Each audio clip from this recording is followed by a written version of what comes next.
Na África, aquela região ali, aqui para nós é o veado. E para lá são várias espécies, né? A coça é uma espécie de antílope e que tem muita abundância, né? Naquelas regiões. E dizem que ela consegue farejar de alguma forma, né, a água a muitos quilômetros de distância, e até mesmo aonde tem um lençol freático, né, aonde passa a água por baixo da terra, ela consegue detectar, ela consegue sentir de alguma forma, não sei se pelo faro, mas dizem que ela tem um faro muito, muito apurado mesmo. Então, o salmista está dizendo que ele anseia pela presença de Deus e ele busca, ainda que para isso ele precisa fazer um grande esforço para buscar a presença do Senhor. Então ele faz essa comparação com a coça, né? Com esse pequeno animal que é muito especial. Algumas pessoas, alguns estudos, né? Não sei se são verídicos mesmo, dizem que quando ela está em local deserto, em um local em que não tem água por perto, que ela começa a exalar um cheiro diferente, um cheiro mais forte, e ela é mais fácil de ser farejada pelos animais, né? Pelo leão, pelos animais que devoram. E para que ela possa escapar desses animais, muitas vezes ela corre, ela vai em busca onde tem água, onde tem um manancial. E quando ela entra, ela não somente toma da água, mas ela entra na água para que o seu corpo volte novamente a não mais exalar aquele cheiro, para que os animais que estão perseguindo, eles percam o faro dela, né? Então, queridos irmãos, esse é um animal muito interessante, tanto que o salmista, os filhos de Corá, eles escreveram sobre ela, exemplificando o desejo e o anseio pela presença de Deus. Assim como a coça, ela anseia por água, assim o salmista diz: a minha alma anseia por ti, louvado seja Deus. Então, assim como a coça anda, corre quilômetros, farejando a água, sentindo ao cheiro, a presença da água, assim ele faz a comparação com ele e com as nossas vidas. Em lugares áridos, em lugares que nós não temos, em momentos que nós não temos a presença de Deus, que nós estamos secos, sedentos da presença de Deus, a nossa alma anseia pela presença do Senhor. E nós devemos fazer como a coça, farejar, sentir, querer, buscar a presença de Deus. Louvado seja o nome do Senhor, certo? Então essa é a comparação que ele faz com esse pequeno animal, que tem uma característica muito importante: ela busca a água, ela sente, ela fareja. Então assim a nossa vida ela deve ser. O salmista ele vai mostrando que em meio a aflições, são momentos, queridos irmãos, que parece que nós desejamos a presença de Deus e parece que some. No momento da aflição, nós nos angustiamos, que nós muitas vezes perdemos a fé, a nossa fé ela vai lá para baixo, ela se enfraquece, e nós precisamos de quê? Nós precisamos de um ombro amigo, nós precisamos correr para uma pessoa, um político, alguém que possa nos ajudar, Não. Tudo isso é importante, mas em primeiro lugar, nós precisamos de Deus. Nós precisamos da presença dEle. Nós precisamos nos quebrantar diante dEle. Nós precisamos mergulhar nas águas do Espírito Santo, porque nós estamos vulneráveis, nós estamos fragilizados pelas perseguições, pelos problemas, pelas situações. Nós vamos ficando fracos, vulneráveis e correndo um risco muito grande de o inimigo das nossas almas nos atingir, certo? Assim como a coça, ela fica fragilizada quando ela está distante da água, quando ela está sedenta de água, com sede, né? Ela precisa correr para a água para se recompor, para recuperar aquilo que ela perdeu. Assim somos nós. Nós precisamos de Deus. Nós precisamos do manancial de água pura, de água viva. Louvado seja Deus. O Senhor Jesus, Ele falou àquela mulher samaritana sobre a água viva. Ali naquele poço de Jacó havia um manancial. Ali a água ela sempre se renovava. Existe água viva, existe água morta. A água morta ela exala mau cheiro, ela é uma água podre. Por isso que nós falamos de água viva. A água viva é onde tem um manancial, onde a água se renova, onde a água está sempre fluindo, onde a água está sempre em movimento. É uma água viva. E o Senhor pede água para ela. E ela diz: como tu, sendo judeu, pede água a mim, que sou samaritano. Havia um problema político e religioso entre esses dois povos, judeus e samaritanos. Começou muito antes de Jesus, né? Quando Nabucodonosor entra, leva todo o povo de Israel e manda, né, outros povos para Samaria, para habitar em Samaria. Quando eles chegam lá em Samaria, eram povos diferentes, eles começam a adorar outros deuses e se misturam com os povos que ficaram ali, com os judeus que ainda ficaram ali, e eles começam a adorar a Deus e a adorar a ídolos, e misturam o culto, certo? Fica um culto misto, e começa a aparecer leões que começam a matar o povo daquela terra. E o povo manda pedir um sacerdote levita, que os ensinasse a adorar o Deus da terra, Deus, o Senhor. Então eles mandam o sacerdote e eles começam a adorar, mas não deixam de adorar também aos deuses pagãos. Daí vem a questão religiosa, certo? A questão religiosa deles não se misturarem, certo? E havia esse litígio. Muitos judeus preferiam fazer um arrumeio muito grande para não entrar em Samaria e não ter contato com os samaritanos, que eles não consideravam judeus, consideravam estrangeiros dentro da terra de Israel. Por isso que Jesus fala dos 10 leprosos, e aí Jesus curou os 10 e volta só um, e era samaritano.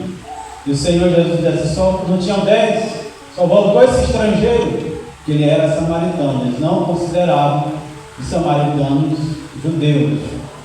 Então, amados irmãos, Jesus pede água para ela. Quando Jesus pede água para ela, ela disse que não era nem para ele falar com ela. E Jesus disse: se tu conheceres o nome de Deus, conheceres quem te pedir a água, tu pedia e eu te daria a água viva. Louvado seja Deus. Então ela diz: como tu vais tirar a água? O poço é fundo, tu não tens como tirar. Jesus não tinha corda, Jesus não tinha cântaro. E Jesus estava falando da água da vida, do Espírito Santo. Louvado seja Deus. Ele disse: quem beber desta água criará em si uma fonte que jorra para a vida eterna. Louvado seja Deus. Então a coça tem tudo a ver espiritualmente, é um exemplo espiritual para nossas vidas. A coça anseia por água, a nossa alma anseia por Deus. Louvado seja o nome do Senhor. A coça, ela fareja onde está a água. Nós devemos buscar a presença de Deus no nosso ser, a nossa alma, o nosso espírito. Ele tem o instinto de buscar a Deus, a sede de Deus. A carne, a nossa parte pecaminosa, ela anseia pelo pecado, mas o nosso espírito, ele busca a Deus, ele clama por Deus, ele clama pela água viva. Louvado seja o nome do Senhor. Então, queridos irmãos, é muito importante nós meditarmos na palavra de Deus e não só ler a palavra, certo? Irmão, eu estou meditando. Você lê o texto todinho, passa para outro e não medita. Isso não é meditar, isso é apenas ler o texto. Você não sabe porque a coça ela anseia pela água. Você não sabe porque o salmista ele faz essa comparação. Estudar a palavra de Deus é buscar os mínimos detalhes que a palavra nos mostra, certo? Então, isso é estudar a palavra de Deus. Você tem que entender, para você compreender, mergulhar na palavra, você tem que ir atrás. Louvado seja Deus. A mulher disse: o poço é fundo. Então, quando a gente vai estudar a palavra de Deus, a gente tem que ir o mais profundo que nós pudermos para alcançar a água viva. Louvado seja Deus. Aleluia. Então, meus amados irmãos, vamos em frente. Qual o seu maior anseio, meu amado irmão? Qual está sendo a sua prioridade?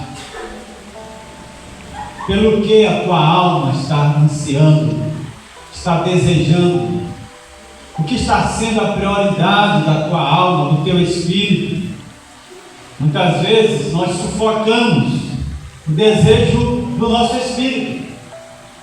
Jesus falou do semeador. O semeador saiu a semear e ele joga a semente, a boa semente que é a palavra, ele joga em uma terra espinhosa. A terra significa cada um de nós. São cada tipo de pessoa. É beira de caminho, é terra que tem pedras. A terra espinhosa é a boa terra. São 4 tipos de pessoas. A pessoa chamada terreno espinhoso, quando ele recebe a semente, essa semente até germina, essa semente ela nasce, ela cresce, mas os espinhos cobrem ela e ela fica infrutífera. E Jesus vai dizer que isso é a luta da vida, certo? A gente corre para conseguir um carro, a gente corre para conseguir a casa, a gente corre para a gente conseguir um salário melhor, a gente corre para ter o melhor para a nossa casa, a gente corre atrás das coisas desse mundo, e tudo isso é lícito, tudo aquilo que a gente pode ter neste mundo, certo? Uma boa casa, um carro, um transporte, uma família abastada, certo? Tudo isso é bom e é lícito. Mas nós não podemos esquecer que nós podemos nos transformar em uma árvore infrutífera por conta dessas coisas. Podemos nos tornar um terreno espinhoso, certo? Estar dentro da igreja e se tornar infrutífero. A gente esquece do principal, a gente esquece de Deus, a gente esquece da nossa vida espiritual e corre atrás só do material. Isso é bom, mas não leva para o céu. Isso é bom, mas não traz intimidade com Deus. Isso é bom, mas prejudica a nossa vida espiritual, certo? E pode até nos tirar do céu, certo? Do caminho do céu. Às vezes a pessoa fica tão ligada nessas coisas que esquece de Deus e acaba perdendo a sua salvação. Então, queridos irmãos, qual é a tua prioridade? Certo? Qual o seu maior anseio neste momento? O que está sendo? Veja o salmista, ele diz assim: como a corça anseia por água, a minha alma anseia por ti, ó Deus. Louvado seja Deus. Então, nós vamos ver que a água, amados irmãos, ela é vamos dizer assim, um artigo de grande necessidade na vida de alguém. Sem água você não vive, certo? Você não pode viver sem água. Você não pode viver sem comer. Você pode viver sem comer até 15 dias, segundo a ciência. Mas sem água, só 3 dias. E aí o teu corpo começa a falecer, os teus órgãos internos, os teus rins, o teu fígado, tudo dentro de nós, ele vive pela água, ele é regado pela água. Se nós pararmos de tomar água, nós começamos a morrer. Se nós ficarmos sem Deus, irmãos, nós vamos morrer. Nós vamos morrer espiritualmente. Nós começamos a não querer mais ler a Bíblia, nós começamos a não orar mais, nós passamos vários dias sem ir na igreja, não vai mais dar mais vontade de vir à casa do Senhor. Por quê? Porque nós estamos distantes dele. A nossa alma está clamando, está morrendo, mas as coisas deste século estão sufocando a nossa vida, a nossa alma, e nós nos tornamos infrutíferos e vamos acabar morrendo, sufocados pelas coisas deste mundo, certo? Então, queridos irmãos, qual é o seu maior anseio? Qual está sendo a sua prioridade? Será que você ainda não alcançou? Não é porque o seu foco está errado, você ainda não alcançou aquilo que você deseja, não é porque seu foco está errado, certo? Não deixe de buscar as outras coisas, mas que o seu foco principal seja Deus, certo? Irmão, não é pecado a gente querer o melhor para a nossa casa, não é pecado você querer vestir uma boa roupa, um bom calçado, certo? Não é pecado você ter dinheiro, nada disso é pecado. O que é pecado é você deixar isso tomar o lugar de Deus na sua vida, certo? Você deixar isso tomar o primeiro lugar na tua vida, seja o teu foco principal, seja esse. Aí você está pecando, você está deixando Deus. Abra na tua Bíblia, em Mateus capítulo 6. Mateus capítulo 6. Veja só como é importante a gente meditar de forma correta na Bíblia Sagrada.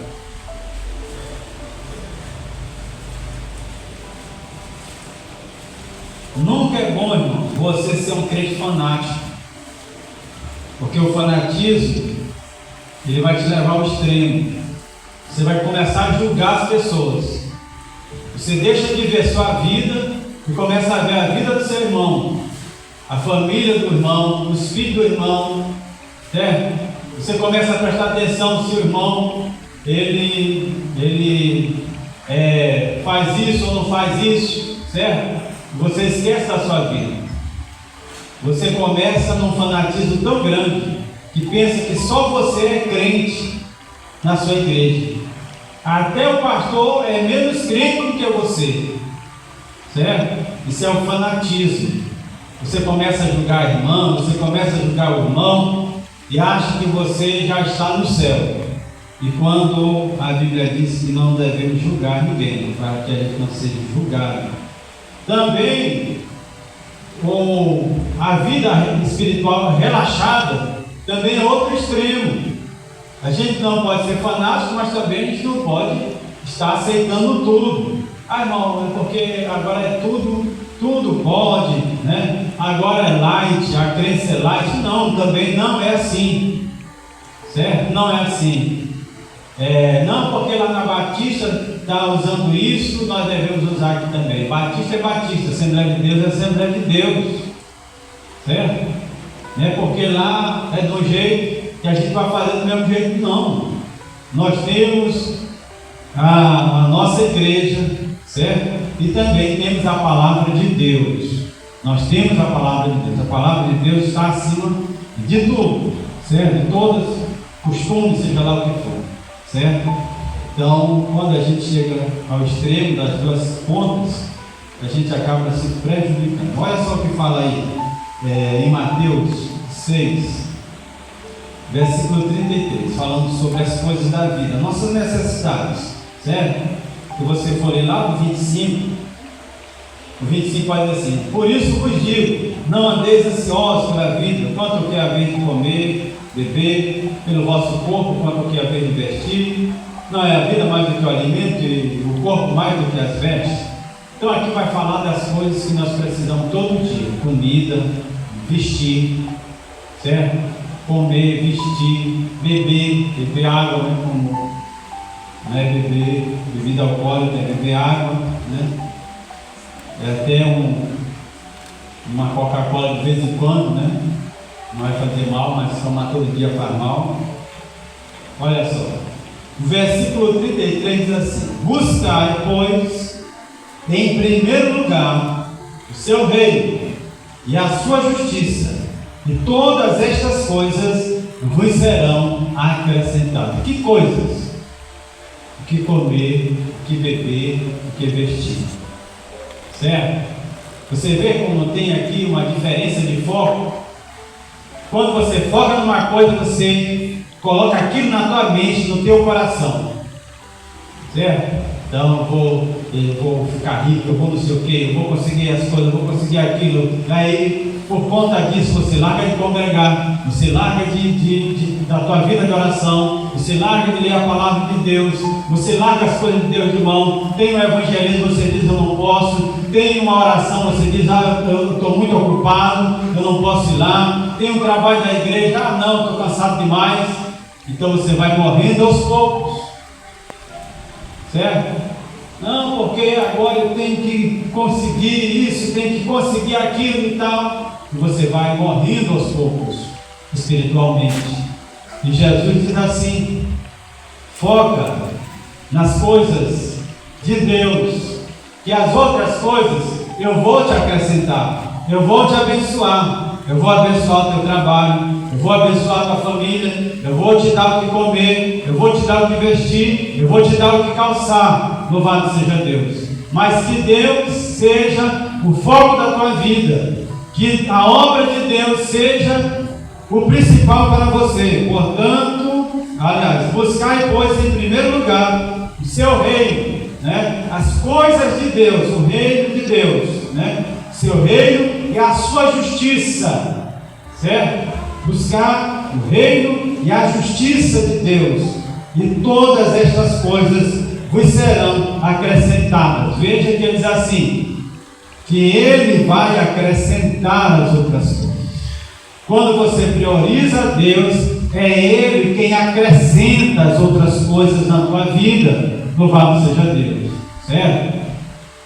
Há o texto que diz assim: o justo, né? O justo, quando ele dorme, eu vou falar com minhas palavras, esqueci aqui, como diz o texto, né? Que o pão do justo, Deus o dá dessa forma. O pão do justo, Deus o dá quando ele dorme. Mas o que significa isso? É que a gente deve ser preguiçoso e viver dormindo? Não. É que ele está dizendo assim: o pão do justo, Deus o dá quando ele dorme. O pão do justo, o pão daquele que busca a Deus, que faz a obra de Deus, que se esforça. Você não vai ver nenhum justo preguiçoso. Quando a pessoa é justa, quando a pessoa é servo de Deus, ele não é preguiçoso. Quando ele é preguiçoso, ele falta ainda se converter nessa área, porque Salomão vai dizer: vai ter com a formiga o preguiçoso, certo?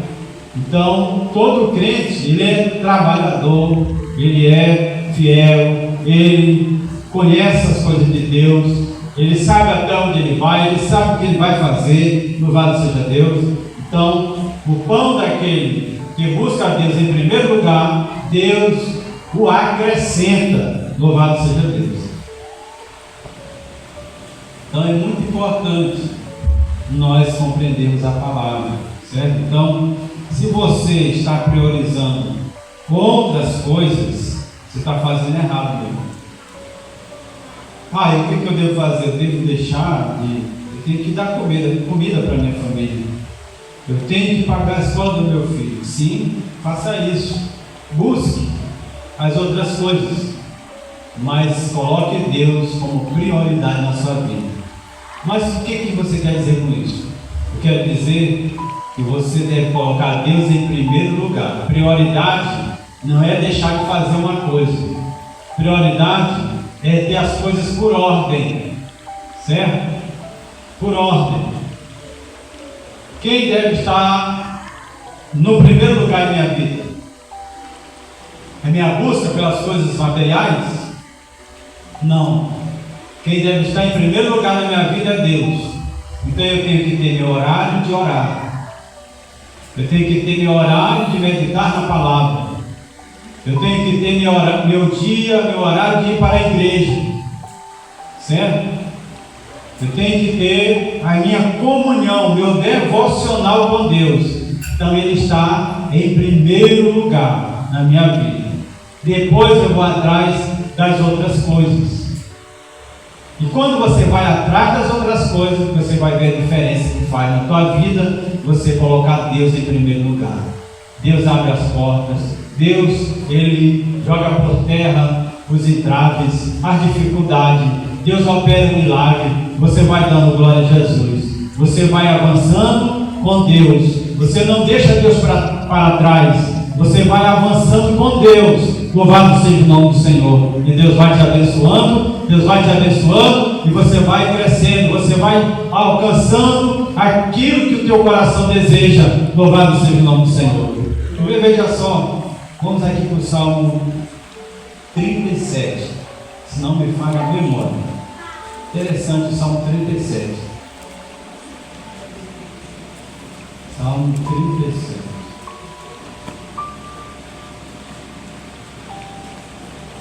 Um texto vai puxando o outro. Olha só.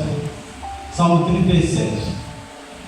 Não te dignes por causa dos malfeitores, nem tenhas invejas dos que praticam a iniquidade, pois eles em breve definharão como a relva e murcharão como a erva verde. Confia no Senhor e faz o bem, habita na terra e alimenta-te da verdade, da palavra. Agrada-te do Senhor e Ele satisfará os desejos do teu coração. Entrega teu caminho ao Senhor, confia nele, e o mais Ele fará. Louvado seja Deus. Você viu a diferença? Não te indignes com os malfeitores, para aqueles que enriquecem, tem as coisas, você começa a dizer, rapaz, eu não sei porque eu sirvo a Deus e é uma dificuldade na minha vida e tal, e essa pessoa aí que é isso, que é aquilo, que é ladrão, que é não sei o que mais. E o Senhor manda a gente não se indignar, porque o fim deles é triste. Os bens materiais, a Bíblia diz que os ímpios, eles acumulam bem material para o justo. Louvado seja Deus. Aquilo ali vai ter um fim. Aquela riqueza ela vai ser transferida para alguém que Deus quer. Então ele fala assim: confia no Senhor e faz o bem. Habita na terra. Alimenta-te da verdade. Alimenta-te da verdade de Deus, da palavra de Deus. Agrada-te do Senhor. Ou seja, o que é se agradar de Deus? É buscar Deus em primeiro lugar. É colocar Ele em primeiro lugar na sua vida. Louvado seja Deus.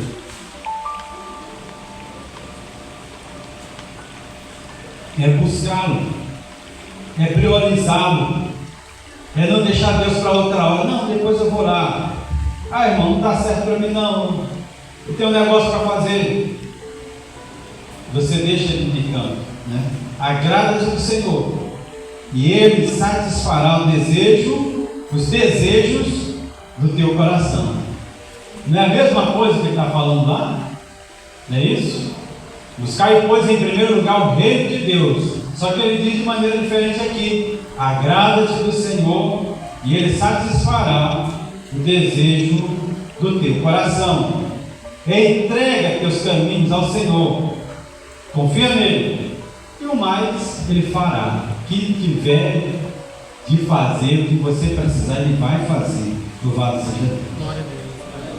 O salmista tinha sede de Deus. Veja só o versículo 2 do capítulo 42. A minha alma tem sede de Deus, do Deus vivo. Quando irei e me verei perante a face de Deus? Sabe o que ele está dizendo aqui? Quando é que eu vou no culto, no templo, adorar a Deus? Quando é que eu vou estar diante dele, na igreja? Na época era o templo de Salomão. Quando é que eu vou estar no templo adorando a ele? Ele tinha desejo, anseio de ir no culto. Olha, culto em Israel não era 3 vezes na semana, porque aqui não. Culto em Israel, para o povo irmão, era 3 vezes no ano. Eram as 3 festas de Israel. Então eles tinham sede de Deus. Certo? Agora imagina se ficar uma semana sem culto aqui. Quando eu vier para cá, não vem nenhum.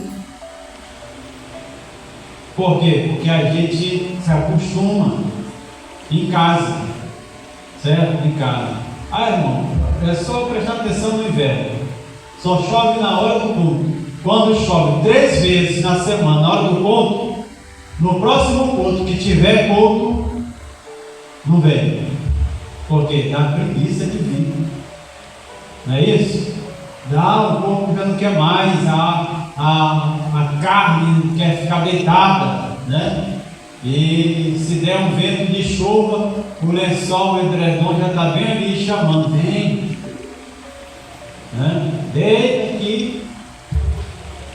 Agora no calor, já não quer nem ver o edredom. Certo? Então, queridos irmãos, o salmista tinha vontade de estar na presença de Deus. Assim nós devemos, irmãos, priorizar.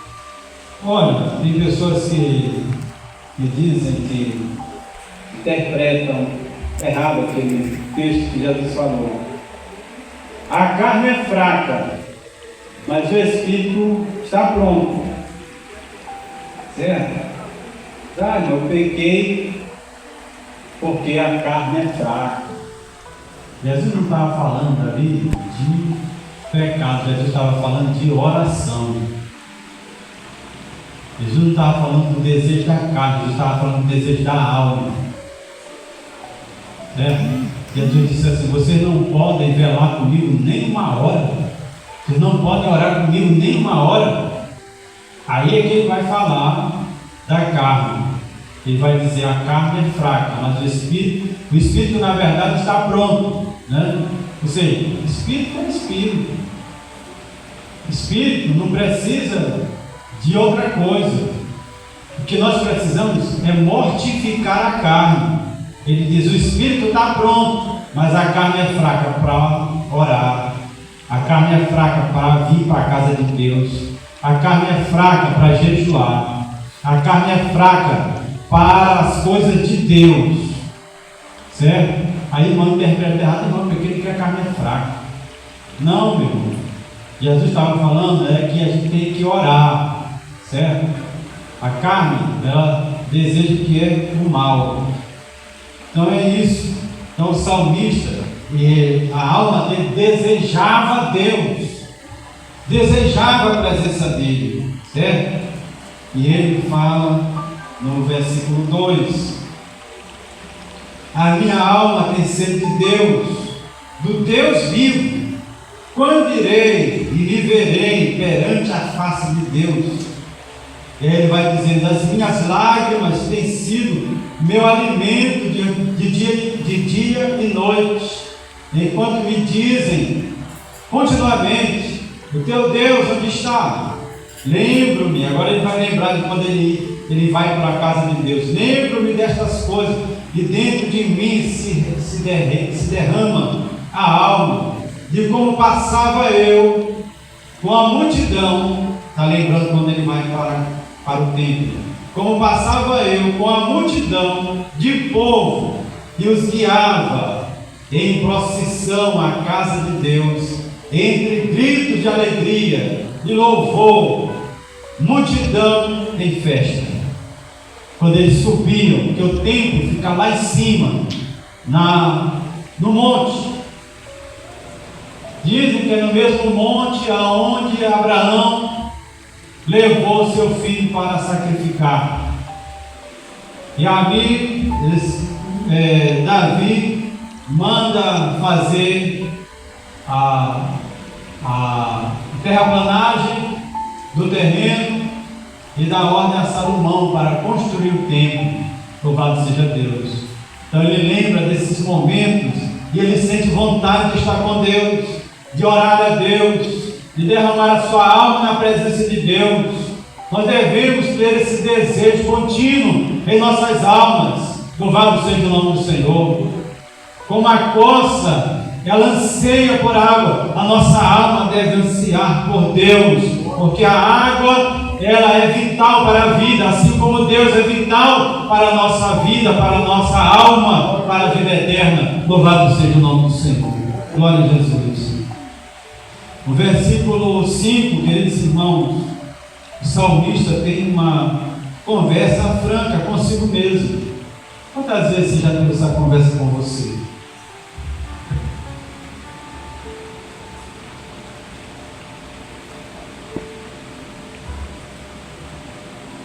Quantas vezes, irmãos, nós estamos passando por dificuldades, problemas, provações, todo tipo, e nós, às vezes, nos pegamos conversando conosco mesmo. Por que eu reajo desta forma? Por que eu estou assim? O que está acontecendo comigo? Você conversando com você mesmo, dentro da tua mente, às vezes até falando mesmo. Alguém passa, pensa que você está maluco, né? Está falando sozinho, e aí você está fazendo uma análise da tua vida, da tua alma, do teu processo, do teu deserto, da tua caverna. Você conversa com Deus, louvado seja o nome do Senhor, certo? Ele analisa as suas crises e problemas, dilemas, e coloca a sua esperança em Deus, certo? Veja só o versículo 5, capítulo 42. Olha que conversa interessante essa dele. Por que está abatida, ó minha alma? Veja que ele conversa com ele mesmo. Por que está abatida, ó minha alma? Por que te perturbas dentro de mim? Espere em Deus, pois ainda o louvarei. A Ele, meu auxílio e Deus meu. Veja que ele não se esquece de que Deus está no controle da vida dele. Veja que ele não esquece que, apesar dos problemas que ele está passando, das dificuldades, Deus está junto com ele. Ele diz: tu és o meu auxílio, aquele que está do meu lado, aquele que está me ajudando a passar por esse deserto, por esse problema, por essa circunstância difícil na vida. Louvado seja Deus, certo?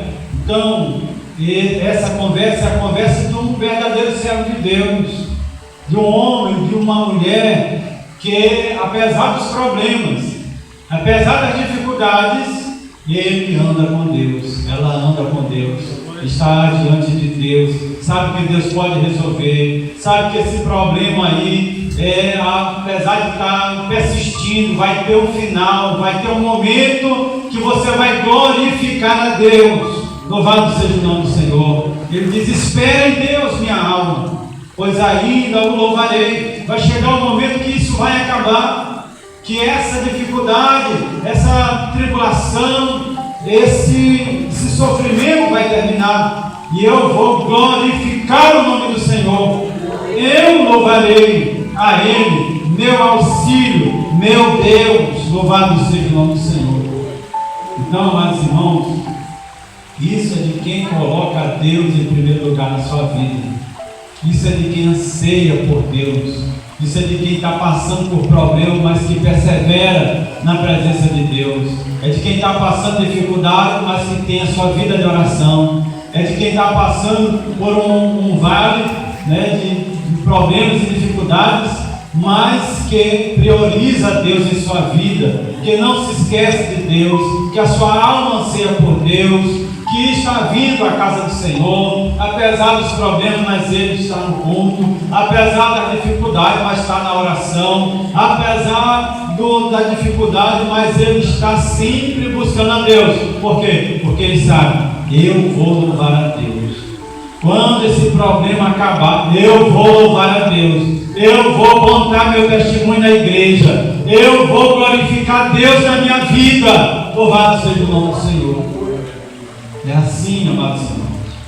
Veja que o salmo continua, certo? E se a gente fosse meditar, ainda tem muita coisa aqui neste salmo. Muita coisa mesmo para alimentar a nossa alma. Irmão, quem medita na palavra de Deus não esmurece. Ele passa por dificuldade, ele passa por problema, mas nunca deixa de vir na casa de Deus. Nunca deixa de fazer suas orações. Nunca deixe de ter um semblante de crente, alegre no Senhor. Louvado seja Deus. Ele sempre vai dizer: estou vencendo, irmão. Deus está me auxiliando, Deus está me ajudando. Eu sei que esse problema vai ter um fim. Louvado seja Deus. Certo?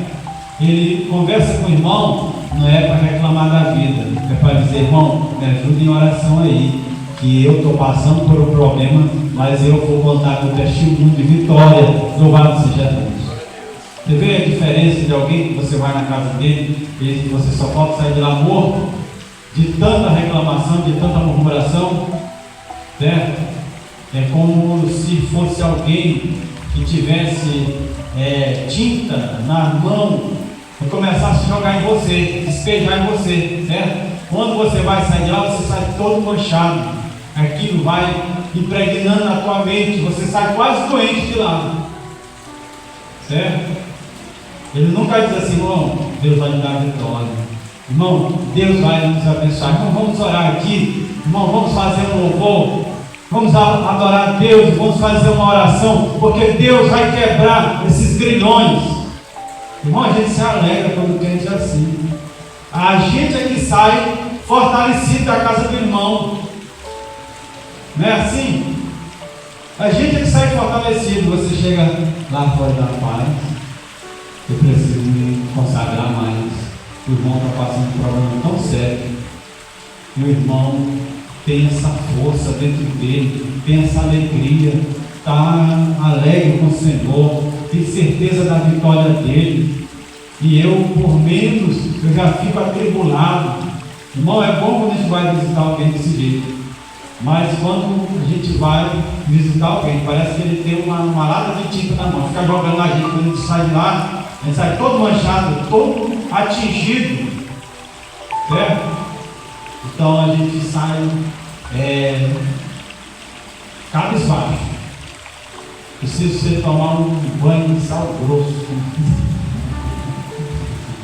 um descarrego, como diz por aí, certo? Então, amados irmãos, é assim, certo? Mas quando a pessoa vem com essas conversas assim, você diz: irmão, para um pouquinho, deixa eu te contar uma história. Aí você leva a palavra, certo? Você lê o Salmo 46, você lê o Salmo 42 para ele, e aí essa pessoa vai se animar, essa pessoa vai sentir que Deus está do lado dele. Você tenta mudar o foco da mente dessa pessoa, certo? Essa pessoa vai vencer também. Glória a Jesus. Que Deus abençoe, meus irmãos, e nos fortaleça. Fique de pé, vamos fazer uma oração.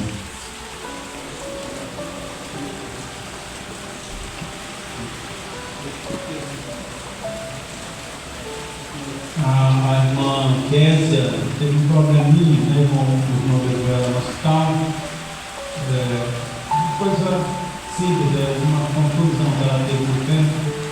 Levou ela no hospital para tomar uma medicação. Depois de irmão Marinho, eu estava pedindo oração para a irmã Kézia para que ela possa ficar bem. E sexta-feira tem culto na casa do irmão Rinaldo, da filha do irmão Rinaldo, na sexta-feira agora. Muito bem, vamos orar, vamos pedir a Deus que nos fortaleça no seu poder, amém? Quantos aí estão como uma costa, sedenta por Deus. Todo crente tem que ser como uma costa, sedenta pela água do Espírito Santo em sua vida. Querido Deus, Pai Celestial, nós te agradecemos, meu Senhor, por este momento, por estarmos em Tua presença, meu Senhor. Ó Deus querido, meditando em Tua palavra. Meu Deus querido, que possamos, Senhor, colocar sempre, meu Pai, ó Deus, te colocar sempre em primeiro lugar em nossa vida. Que a nossa alma, o nosso espírito, ó Deus, possa ser como a costa do Senhor, ó Deus querido, sempre sedento de Ti, nunca satisfeito, meu Pai, mas sempre buscando a Tua presença, sempre buscando os mananciais de água viva do Teu Espírito Santo. Ó Deus querido, que nada deste mundo, Senhor, possa tomar o primeiro lugar, Senhor, que é Teu em nossas vidas, meu Senhor amado. Ó Deus poderoso e santo, nós possamos, Senhor, meditar mais em Tua palavra, congregar mais, nos envolver mais em Tua obra, deixar, meu Pai querido, um pouquinho as coisas materiais, ó Deus querido, e dar prioridade a Ti, meu Senhor, porque é Tu, meu Pai, que nos supre, é Tu, meu Pai, que cura as nossas enfermidades, é Tu, Senhor, que abre as portas, é Tu, meu Deus, que abençoa. Ó Deus, a Tua palavra nos diz, Senhor, ó Deus querido, se Tu, Senhor, não estiver na cidade, meu Pai querido, em vão vigia, Senhor, sentinela, Pai celestial, meu Deus, que Tu possa estar conosco, que Tu possa ser, meu Pai, o nosso porto seguro.